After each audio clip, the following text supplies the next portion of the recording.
Bienvenue à cette dernière partie de votre émission Avis de la diaspora sur Afro Web TV. Merci à tous d'être avec nous pour ce numéro dans lequel nous recevons Monsieur Léandre Apom par Duplessis. Et il est défenseur des droits de l'homme et activiste politique résident aux États-Unis. Nous recevons également Monsieur Forson Koué, analyste politique depuis l'Europe. Merci à vous tous d'être avec nous et merci à vous aussi que nous appelez sur le +1 319 462 89 79, numéro ouvert à tout et à chacun de vous sur WhatsApp également. Alors, la dernière partie de cette émission sera consacrée pour discuter de la vision de la diaspora pour cette année 2023, où d'autres estiment que pendant plusieurs années, la diaspora a aussi bien contribué de près et de loin donc au développement des pays africains. Mais aujourd'hui, on fait également quelquefois des débats stériles et on ne revient pas, on ne se joint pas au fait aux acteurs sur le terrain pour pouvoir atteindre les objectifs que nous nous sommes assignés quelquefois. Et aujourd'hui, quels sont ces mots dont souffre la diaspora? Quelle est la vision de la diaspora pour cette nouvelle année? Comment devons-nous contribuer de notre manière aussi à impacter le développement et la politique surtout donc de nos pays? Voilà donc les aspects que nous allons aborder et entamer au cours de cette troisième partie de votre émission Avis de la diaspora. Moïse Agbingan, c'est Moïse, c'est mon nom. Merci également à M. Léandre Apom qui a désormais mis sa balle à terre. Ça fait toujours plaisir de vous savoir et de vous avoir à côté de nous. Alors, M. Léandre Apom, je vais commencer par vous pour cette troisième partie. Quels sont les mots que nous devons corriger à la diaspora, puisque vous avez en deuxième partie commencé déjà par les entamer? Oui, merci. Je crois que le grand mal de la diaspora africaine, c'est de jouer toujours aux grands connaisseurs, des know-it-all, c'est-à-dire eux qui savent tout et qui sont capables de corriger tout le monde. L'ego surdimensionné, c'est-à-dire que on n'est plus capable d'écouter l'autre, qui a ses expériences, qui a son analyse et qui regarde la chose sous un autre angle. Dès que tu n'es pas rentré dans le cadre tracé par lui, tu es condamné. Et c'est ça qui est dommage. Et quand il s'attaque à toi d'une manière aussi violente, comme si tu as commis un crime, alors que tu as juste donné ton opinion. S'ils étaient dictateurs, ils t'auraient déjà envoyé en prison. Et c'est ça qui est dommage. Donc c'est typique des dictateurs, du comportement des dictateurs en Afrique. Dès qu'ils ne sont pas d'accord avec ton opinion, ils te condamnent. Et c'est bien dommage. Alors que nous sommes en Occident et régulièrement nous goûtons au plaisir de la démocratie. Hier, j'ai veillé toute la nuit pour suivre les élections du speaker à la Chambre des représentants ici aux États-Unis. Et j'ai vu comment la démocratie a atteint un niveau incroyable aux États-Unis. Jusqu'à ce que les deux candidats, en tout cas le candidat qui est celui-là qui devrait être qui est élu, il n'a pas été finalement, il a été plutôt choisi parce que après 15 élections sans succès, il s'est levé pour aller supplier le seul candidat qui restait, qui devrait voter pour lui et qui s'est abstenu. Il a voté pour lui-même, il a voté présent au lieu de voter pour alors qu'ils sont du même parti républicain. Et c'est à cause de lui qu'il y a eu, nous sommes allés jusqu'au 15e élection pour choisir, pour élire celui-là qui va être le leader républicain à la Chambre des représentants. Il a fallu 15 élections en 3 ou 4 jours. Donc, il est dans le même parti que ce candidat. Mais il a refusé de voter pour lui, malgré que le candidat s'est levé pour aller même le supplier en direct. Il a dit non. Il n'a pas voté. Et donc, voilà comment on est libre quand on est démocrate. On ne s'attaque pas. Mais nous, démocrates, soi-disant démocrates africains, chaque jour que Dieu fait, à toute occasion, on est prêt à condamner l'opinion de l'autre et même à condamner la personne. Et c'est dommage. Vous voyez, c'est ça ce que nous rencontrons tout le temps ici dans la diaspora. Dès que ton opinion ne plaît pas à l'autre, au lieu qu'il se batte pour faire valoir son opinion à lui, il s'attaque à ta personne. Il s'attaque d'abord à ton niveau intellectuel, il s'attaque à ta personne et il va même jusqu'à s'attaquer à ta vie privée. C'est ça, donc mon conseil pour la diaspora, c'est vraiment de travailler, de nous cultiver davantage sur les principes démocratiques, sur les principes du respect de l'opinion de l'autre. C'est ça qui manque ici, et pour nous, Africains en Occident. Alors, monsieur Forson Koué, que fait face à la désunion de la diaspora?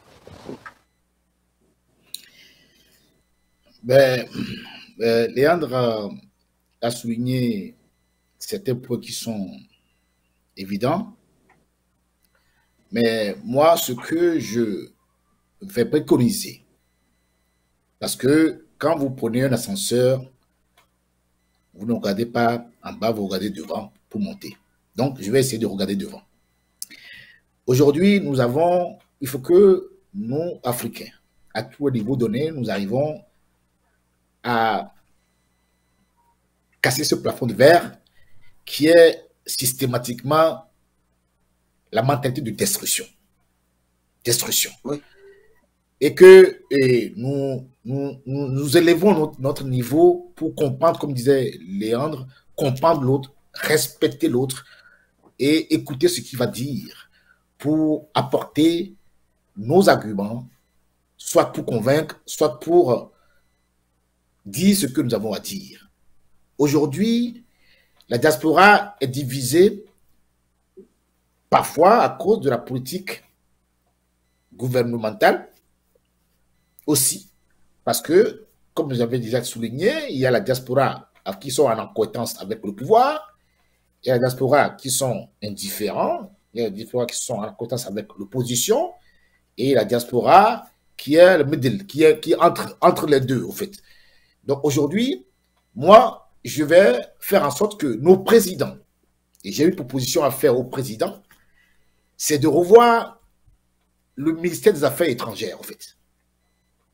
Revoir le ministère des Affaires étrangères parce que comme en Afrique, la présidentialisation est tellement accrue que nous puissions avoir une gestion stratégique qui permettra, parce que les enjeux qui vont arriver, que le ministre des Affaires étrangères, il y a une task force interministérielle qui sera au niveau du ministère de l'Intérieur, ministre des Affaires étrangères, et aussi une task force qui collabore avec la présidence. En quel sens? Nos ambassadeurs, je pense, la plupart ne jouent pas leur rôle. Ils jouent, je suis désolé, le rôle partisan. Alors qu'un ambassadeur doit rassembler les concitoyens, doit faire en sorte que la politique émise par le gouvernant puisse être connue, su, et aider les représentants de sa nation. Nos pays en Afrique, les ambassadeurs sont devenus des partisans mouilleurs de maillots. Moi, ce que je veux que le ministre des Affaires étrangères des pays, avec le président de la pays, définissent une nouvelle politique, une nouvelle vision qui consistera à rassembler les forces, les compétences pour aider le pays dans tous les domaines donnés. Faire en sorte que nous puissions avoir une banque de la diaspora qui permettra de financer les projets dans le pays. Ces banques de la diaspora auront, comme d'autres pays, une force qui vient de l'extérieur, qui sont les forces diasporiques, qui, avec des projets, je sais que le Togo, tout récemment, avec le guichet unique, a commencé, mais j'insiste et j'affirme que c'est partisan, en fait. Ce n'est pas encore ce que moi je veux. Je pense qu'il faut, par une méthanoïa, transformer ça pour rassembler la nation, en fait. Rassembler les citoyens togolais pour qu'il n'y ait pas de méfiance. nous avons beaucoup de méfiance en Afrique. Beaucoup de méfiance l'un envers l'autre, dans nos familles, dans nos comportements. Des gens qui viennent en Afrique pour faire des projets, on vole leurs projets. Des gens qui viennent en Afrique pour construire, on les tue. Cette mentalité de destruction nous détruit. Et comme l'a dit Léon tout à l'heure, l'autre dit, je connais, il descend, moi je sais. Personne ne sait rien. Moi je ne sais rien du tout. J'apprends. Je suis né pour apprendre. Et j'apprendrai jusqu'à ma mort. Personne n'est la connaissance infuse. La vérité est individuelle. Mais on cherche la lumière. Chacun cherche sa lumière. Mais c'est ensemble, par un simple effort d'humilité, avec une imagination d'apprentissage coopératif. Ça veut dire quoi? Ça veut dire que chacun de nous a un meilleur en lui. Si nous rassemblons ce petit meilleur, nous pouvons construire quelque chose de grand. C'est ça qui nous manque. Et je pense que nos ambassadeurs peuvent jouer ce rôle et au président d'insuffler ce dynamique pour réconcilier la nation avec sa diaspora. Alors, Monsieur Léandre, quelles peuvent être les responsabilités de la diaspora pour cette nouvelle année 2023? Oui, je crois que nous avons beaucoup de choses à faire. La diaspora africaine a une force. Nous le savons tous, mais on n'arrive pas à implémenter cette force, c'est-à-dire qu'on n'arrive pas à la mettre ensemble, parce que les forces éparpillées ne servent à rien, sont inutiles et ne servent qu'à nos intérêts individuels et personnels. Et même là encore, ça nous fait dépenser beaucoup d'énergie pour entretenir cette force-là. Donc, mais si nous nous mettons ensemble, c'est ça. Il y a trop de guerres entre nous, de guerres d'idéologie, de guerres de positionnement, de guerres de je ne sais quoi. C'est tellement ancré dans la diaspora africaine que il est quasiment difficile de communiquer entre nous. Et les anciens amis qui vivaient ensemble, qui pouvaient manger ensemble, il suffit que tu donnes une opinion contraire et vous devenez des ennemis. C'est ça qui est grave, c'est ça qui est dangereux. Mon ami Philippe Amédodji, par exemple, lui et moi, on s'entend très bien. Je n'ai jamais eu de problème avec lui. Mais voyez comment il s'est attaqué à moi. Je reconnais, mais non, ici, c'est une plateforme où tout le monde donne son avis, c'est son avis. Oui, mais ce n'est pas un avis, il n'a pas donné un avis. C'est ça la différence. S'il avait donné un avis, je n'allais pas revenir là-dessus. Oui. Mais il s'est plutôt attaqué à mon analyse, sans faire d'analyse lui autre. C'est ça qui est dommage. Et c'est en fait un exemple concret que je donne pour dire que c'est ce que nous vivons ici dans la diaspora. Et il va falloir que nous comprenions que l'opinion de l'autre est aussi importante, même si tu n'es pas toujours d'accord. Je suis en train de faire un débat d'analyse avec Forson Koué. Il a tenu des propos pour lesquels je ne suis pas d'accord, mais je ne me suis pas attaqué. J'ai donné des arguments pour prouver que je ne suis pas d'accord avec lui. Tout simplement, on n'a pas besoin de s'insulter, de tenir des propos désobligeants. C'est ça ce que la diaspora africaine doit apprendre ici en Occident. Parce que j'ai mes idées, tu as tes idées, je respecte tes idées, il respecte mes idées. Et avec ça, on peut construire ensemble. Mais c'est quasiment difficile pour les Africains d'avoir des idées contraires et de travailler toujours ensemble. Donc, 2023, je lance un appel pressant à tous les Africains. Je peux donner un autre exemple palpable. Il y a par exemple Kémy Séba qui a un grand aura. Il y a par exemple Nathalie Yamb qui a un grand aura. Il y a par exemple le professeur Franklin Nyamsi qui a un grand aura. Il y a par exemple Gunchi Beyanzin qui a un grand aura. Mais est-ce que vous savez que beaucoup d'entre eux ne s'entendent jamais et ne veulent même pas se croiser sur leur chemin alors qu'ils mènent le même combat? Nathalie Yamb et Kémy Séba s'entendent très bien. Ils peuvent se retrouver ensemble. Par contre, Nathalie Yamb et Franklin ne peuvent pas se rencontrer alors qu'ils font le même combat. Vous voyez, c'est ça le mal de l'Afrique. Comment arriver alors à... Voilà. Ok, merci. Alors, comment arriver alors à concrétiser, lorsqu'on parle de la diaspora consciente aujourd'hui, toutes ces personnes précitées par M. Léandre Apom utilisent les réseaux sociaux pour impacter. Chacun de son côté utilise ces techniques. Mais comment arriver à cette diaspora consciente aujourd'hui, en cette année 2023? Et quand on prend par exemple l'utilisation des réseaux sociaux aujourd'hui, TikTok et autres, qui est plus afflux, je pense que c'est le lieu de faire référence à tous ces réseaux sociaux là également. Mais nous allons recevoir très rapidement et donner 2 minutes à un téléspectateur qui est en ligne en ce moment et revenir à cette question. Téléspectateur, bonsoir, bonjour, comment est-ce que vous allez? Oui, bonsoir mes frères. Je vous remercie de me donner la parole concernant la diaspora. Je voudrais dire juste une chose, c'est qu'on a une diaspora, la diaspora africaine plus précisément, qui souffre d'un mal profond qu'elle ignore, cette diaspora. Je veux dire, c'est celle de sa perte d'identité. C'est ça le problème. Le réel problème de la diaspora est à ce niveau-là. Quand je parle de perte d'identité, cela ne veut pas dire qu'ils ne savent pas qui ils sont. Mais c'est une diaspora qui est à la fois, je dirais, blessée de ce qu'elle a vécu chez elle. Elle est blessée quand elle arrive en Occident. Elle est rejetée par les siens quand elle veut retourner. Elle est rejetée ici en Occident aussi quand elle est dans ses activités. Elle n'est pas reconnue telle en tant que telle. Et d'un autre côté, elle croit tout savoir. Et d'ailleurs même connaître plus que tout. Elle se croit la plus intelligente et qu'elle connaît tout. Qu'elle minimise aussi ceux qui sont sur le terrain au pays. Ce qui fait que cette diaspora se met dans un étau, et généralement on dit que quand un animal est blessé, il devient dangereux. Du coup, ce qui se passe, c'est qu'ils ont, je dirais, comme on dit, le cœur dans la main.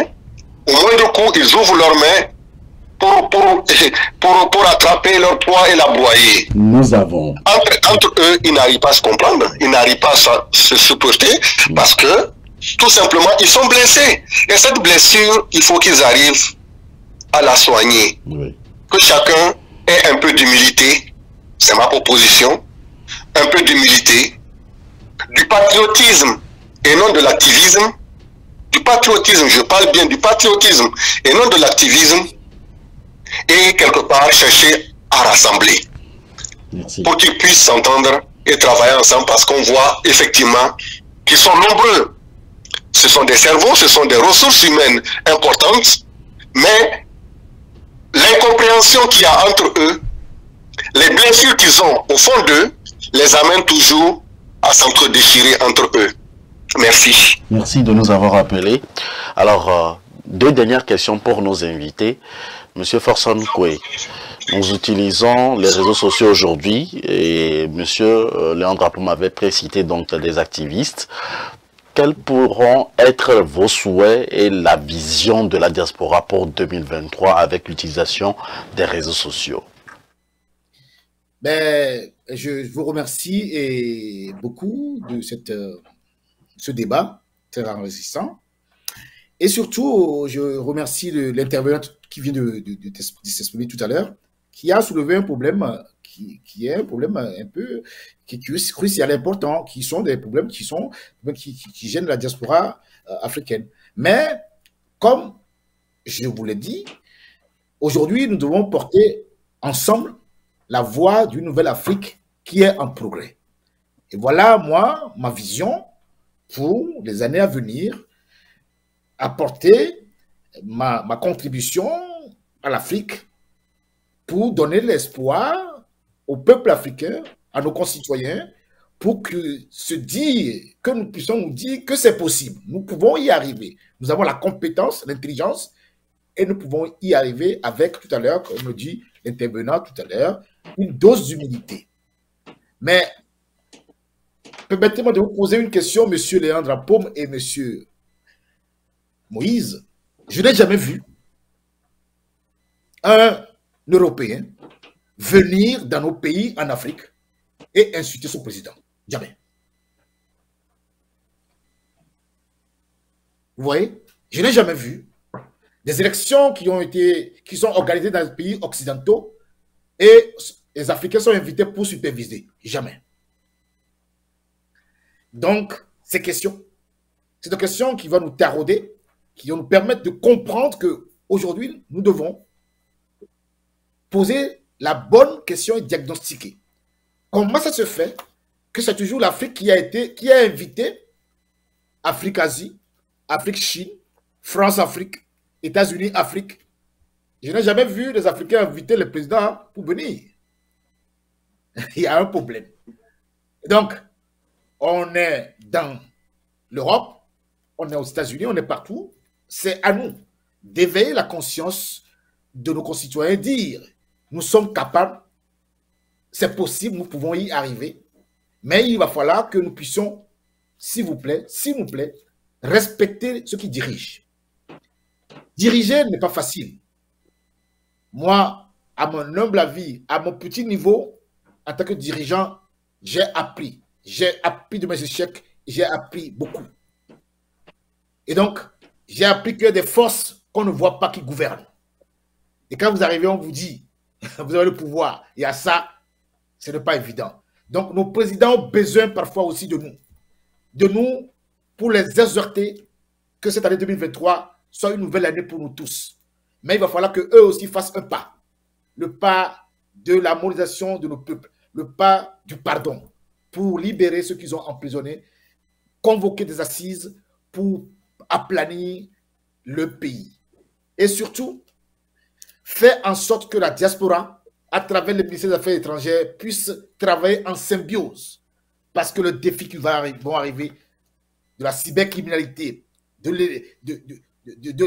climat, du terrorisme, si nous ne fédérons pas nos forces, nous ne pouvons pas y arriver. Et les trois verbes que je voulais que nos dirigeants comprennent et gardent en tête cette année 2023 sont les suivants. Oser. Un dirigeant doit oser. Parce que vous savez, un président ne dirige pas tout seul. Autour du président, il y a des ministres. Autour des ministres, il y a des directeurs de cabinet. Il y a des délégués, il y a des gens qui les entourent. Quel est le travail qu'ils font? Est-ce que chacun a sa place? Est-ce que nous plaçons nos amis ou nos frères parce qu'ils sont nos amis ou nos frères? Est-ce qu'ils ont la compétence? Ces questions, on doit le poser. Et ces présidents doivent oser pour faire du nettoyage à leur entour. Parce que 2023, s'il n'y a pas ce nettoyage, je précise et je dis, ils vont tous tomber. Un par un. Un par un. Encore 30 secondes.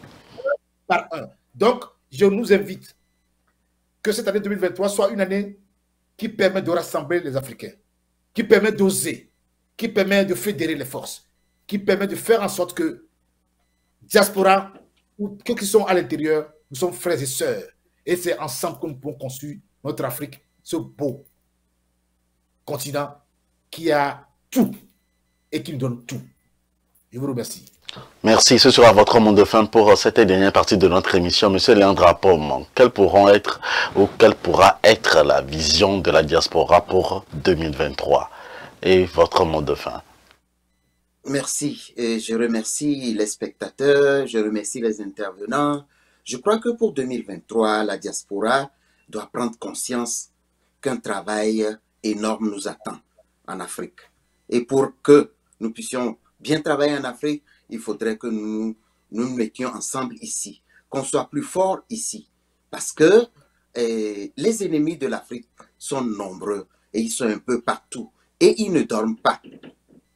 Comme mon confrère l'a dit, avec les sommets Afrique-France, Afrique et Chine-France, Asie-France, États-Unis-France, mais ce n'est pas pour nos beaux yeux qu'ils le font, mais c'est parce qu'eux, ils ont déjà planifié d'ici ces 30 ans comment est-ce qu'ils vont continuer par exploiter l'Afrique. Voilà pourquoi ils font ces genres de rencontres. Et nous, on est contents. Moi, j'ai été surpris si Afro Web TV peut organiser une émission, je sais certainement qu'ils l'ont déjà organisée, sur la conférence, la rencontre des États africains avec les États-Unis, parce que j'ai mon opinion sur ça. Pourquoi est-ce qu'on court derrière ces genres de rencontres? Et j'ai vu même la diaspora africaine manifester que pourquoi le Togo a participé, pourquoi le Ghana a participé, non, le Gabon a participé, ce sont des dictatures, pourquoi le Mali n'a pas participé, ainsi de suite. Comme si c'est la participation à cette rencontre qui va sauver l'Afrique. Et j'ai vu que des gens ont fait des déplacements, utilisé de l'argent, de leur énergie, leurs ressources pour organiser des manifestations.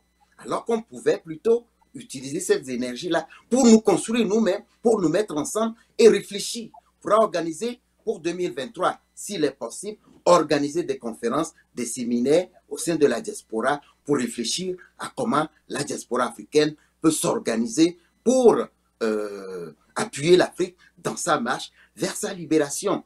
Il faut qu'on arrête l'activisme. Le monsieur, l'intervenant, l'a dit. Et on est trop activiste. Si je prends le cas de la Chine, les Chinois étaient des patriotes. L'État chinois et les citoyens chinois ont été envoyés ou sont allés dans des pays occidentaux apprendre le modèle occidental et l'ont adapté. Aujourd'hui, la Chine fait peur aux États-Unis, la Chine fait peur à la France, la Chine fait peur en gros à l'Occident. Pourquoi ils ont réussi cela? Parce qu'ils sont patriotes et non activistes. Vous n'allez jamais voir un Chinois sur les réseaux sociaux en train d'insulter un autre Chinois. Mais s'il vient sur les réseaux sociaux, c'est pour montrer comment il a réussi à fabriquer tel téléphone ou à fabriquer telle machine. Voilà, et il partage son expérience. Mais nous, on va acheter ces téléphones iPhone 14 qui est là maintenant. Et qu'est-ce qu'on en fait pour s'insulter à longueur de journée sur les réseaux sociaux? Et la diaspora, pour se guetter, soit s'empoisonner ou épier la vie de l'autre et l'exposer sur les réseaux sociaux. Voilà ce que nous faisons, nous, Africains de la diaspora, et c'est bien dommage. Je suggère donc, pour mot de fin, que 2023, nous puissions utiliser les réseaux sociaux pour éduquer nos concitoyens, pour former et nous former, parce que les réseaux sociaux sont un outil très important de développement, de formation personnelle et de nous libérer de ces faux coachs-là qui nous embrouillent et qui nous font perdre le temps, alors que il y a beaucoup de choses que nous pouvons apprendre avec nos téléphones et sur les réseaux sociaux. Merci à l'Afrique, merci à tous les combattants qui ont pris conscience que l'Afrique, pour se développer, doit réunir ses filles et ses fils, qu'ils soient dans la diaspora ou sur le terrain. Merci. Merci à vous, Monsieur Léandre Apom. Vous êtes défenseur des droits de l'homme aux États-Unis, activiste. Monsieur Forson, que vous êtes analyste politique, merci pour votre disponibilité. Nos portes sont ouvertes à toutes les nationalités, à tous les débatteurs qui veulent rejoindre la liste donc de nos émissions. Merci de contribuer également, de partager nos émissions qui seront donc en replay sur notre chaîne YouTube. Et merci de vous abonner, d'agrandir la grande famille. Bonne suite de nos programmes sur Afro Web TV et bon week-end à tout et à chacun de vous. Que Dieu vous bénisse. Chaque semaine, la rédaction d'Afro Web TV vous propose un condensé de l'actualité des 7 derniers jours.